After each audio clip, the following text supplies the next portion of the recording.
In March 1888, a catastrophic storm known as the Great Blizzard struck the northeastern United States, leaving an indelible mark on history.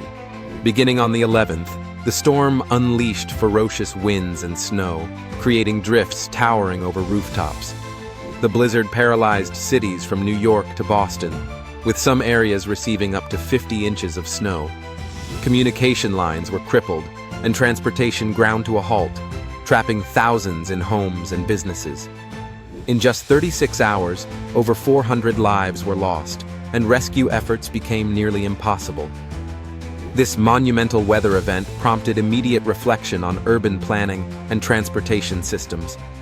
The aftermath revealed the vulnerabilities of existing infrastructures, leading to sweeping reforms. Cities began investing in better snow removal techniques and more resilient public transportation. The Great Blizzard of 1888 acted as a wake-up call, pushing authorities to enhance weather forecasting and response strategies.